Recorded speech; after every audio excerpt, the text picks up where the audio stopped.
Hello friends, I am Advocate Rohit Mehra, practicing in Delhi District Courts and Delhi High Court.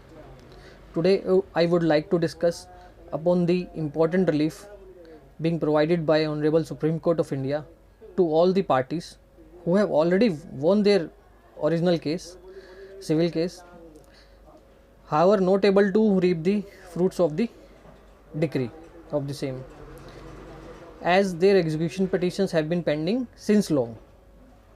सो अभी recent judgement एक पास हुई है by the honourable supreme court of India 6 March 2025 को। इसका case title और case number मैं आपको बता देता हूँ। केस नंबर है civil appeal numbers 36402 3642 of 2025 arising out of SLP civil C numbers 84902 to 8492 of 2020। Case title है Priyamal dead through LRs and others versus V Rajamani and another etcetera. So इस judgement में एक इम्पॉर्टेंट रिलीफ आप सभी को, जिनके भी केसेस ऑलरेडी डिसाइड हो चुके हैं, ठीक है ना, लेकिन क्योंकि उसके बाद आपने एग्जीक्यूशन डाली होगी जो कि काफ़ी टाइम से पेंडिंग है और आपको अपने जीते हुए केस का फल नहीं मिल पा रहा, ठीक है ना, आप उसका स्वाद नहीं ले पा रहे। तो इस जजमेंट में भी जो फैक्ट्स थे कुछ ऐसा ही हुआ। पहले मैं आपको वेरी ब्रीफ में थोड़ा बता देता हूँ, डिटेल में तो बहुत टाइम लग जाएगा। फिर उसके बाद बताता हूँ कि इम्पोर्टेंट रिलीफ आपके लिए क्या है। इसमें होता क्या है, 1980 में दो पार्टीज़ के बीच में ट्रांजैक्शन होती है कि जो बायर है B पार्टी और जो वेंडर है सेलर है V पार्टी, एक एग्रीमेंट टू सेल एंटर्ड होता है, ठीक है ना। वेंडर ने बायर को बेचने के लिए करा है, बायर एग्री हो जाता है और एक बयाना एग्रीमेंट साइन हो जाता है, ठीक है ना।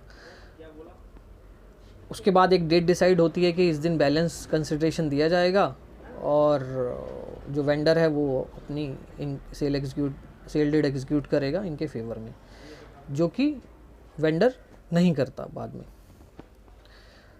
तो कुछ टाइम बाद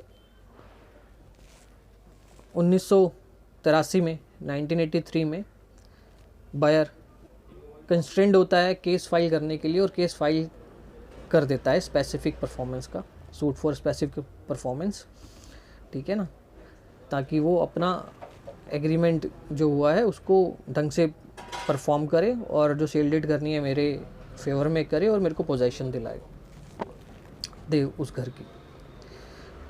उस घर में, और एक फैक्ट ये भी है, उस घर में उन वेंडर्स की सिस्टर के बेटे शायद उसमें रह रहे थे पहले से।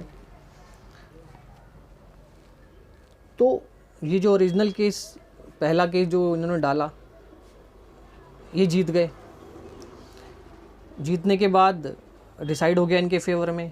फिर वेंडर्स ने इनके अगेंस्ट में हाई कोर्ट में डाला, फिर दोबारा ये वापस आया, कुछ ऐसा चीज़ें हुई जो फाइनली चलते चलते ट्रैवल होते होते 2006 में फाइनली डिसाइड हो गया ऑनरेबल सुप्रीम कोर्ट से 2006 में in favour of the original buyer. Thereafter execution proceedings में एग्जीक्यूटिंग कोर्ट ने सेल डीड रजिस्टर कर दी in favour of the buyer. इसके बाद fresh rounds of litigation start हो गई, क्योंकि सेल डीड में रिस्पोंडेंट नंबर 1 और 2 जो उनके जो बेटे थे उनकी बहन के जो उसमें पोजेशन में थे, उनका नाम भी सेल डीड में डाल दिया गया क्योंकि वो पार्टी थे सूट में। तो उन्होंने इसका बहाना लेते हुए रिस्पोंडेंट नंबर 1 और 2 ने, उनके सन ने एक fresh rounds of litigation start कर दी। पहले सेल डीड से नाम हटवाने के लिए, फिर उन्होंने एग्जीक्यूशन को ही चैलेंज कर दिया क्योंकि पोजीशन में थे, वो हटाने के लिए आए, उनको वेकेट करने के लिए घर पे आए तो उन्होंने वहाँ से भगा दिया।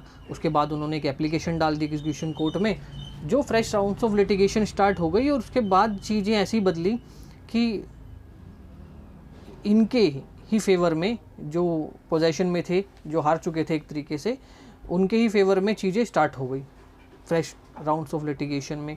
एग्जीक्यूटिव कोर्ट ने उनके फेवर में डिसीजन दे दिया, हाई कोर्ट ने भी उनके फेवर में डिसीजन दे दिया कि क्योंकि उनको नोटिस सर्व नहीं हुए थे, जबकि ऐसी कोई ज़रूरत थी नहीं as per law, notice serve नहीं हुए थे तो इसलिए उन पे ये बाइंडिंग नहीं होती। ये फाइनली फिर ओरिजिनल बायर्स के हेयर्स ने ऑनरेबल सुप्रीम कोर्ट को अप्रोच करा, क्योंकि ये हाई कोर्ट का जो डिसीजन आया था नेक्स्ट राउंड ऑफ लिटिगेशन में, ये दिसंबर 2019 को आया, ये अगेंस्ट में था हेयर्स के, तो वो ऑनरेबल सुप्रीम कोर्ट को अप्रोच करा बाय फाइलिंग ऑफ SLP इन 2022।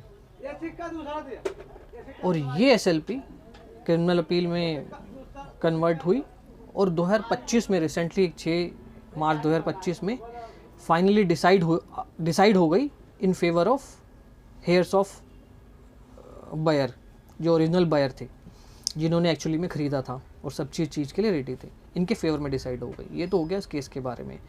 लेकिन इस चीज़ को ही देखते हुए ऑनरेबल सुप्रीम कोर्ट ने, क्योंकि ये 1983 से केस चल रहा है, डिस्प्यूट बेशक 1980 का है, एक बार जीत भी चुके हैं 2006 में सुप्रीम कोर्ट से, जो कि उनके फेवर में डिसाइड हो गया था, फिर भी दोबारा से एक नया राउंड्स ऑफ लिटिगेशन स्टार्ट हो गई और वो 2025 तक आ गई।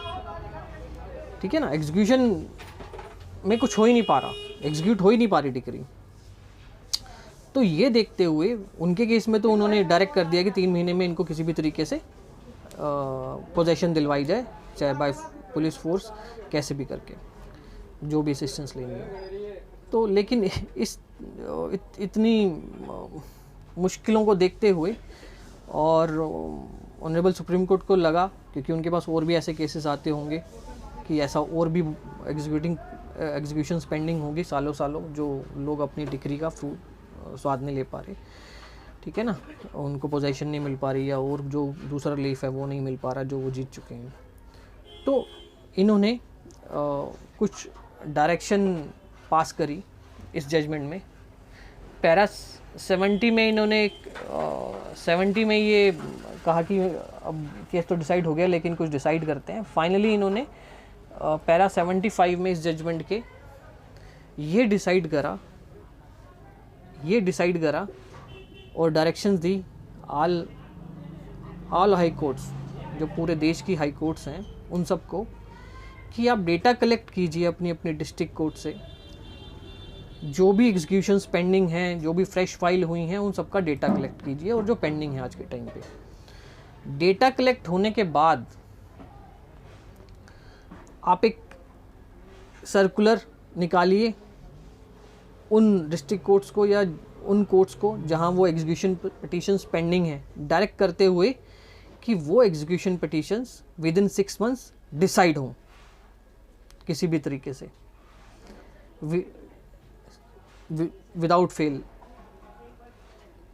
अगर सबसे बड़ी चीज़ ये है कि इस बार कुछ ऐसी चीज़ है जिसकी वजह से एग्जीक्यूशंस 6 महीने में डिसाइड हो पाएंगी कुछ हद तक।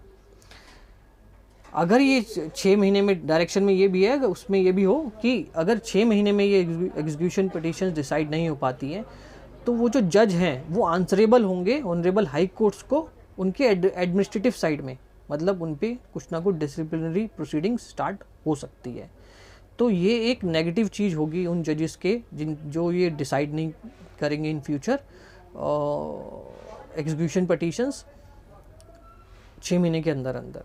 तो ये बहुत बड़ा रिलीफ है आप लोगों के लिए जिनकी भी एग्जीक्यूशन पिटीशंस पेंडिंग है सालों सालों से, ठीक है ना, और डिसाइड नहीं हो पा रही है किसी ना किसी वजह से, कि सामने वाली पार्टी एक एप्लीकेशन फाइल कर देती है, फिर दूसरी फाइल कर देती है, कुछ ना कुछ ऐसा चलता ही रहता है और डेट पे डेट मिलती रहती है और फाइनली एग्जीक्यूट नहीं हो रहा।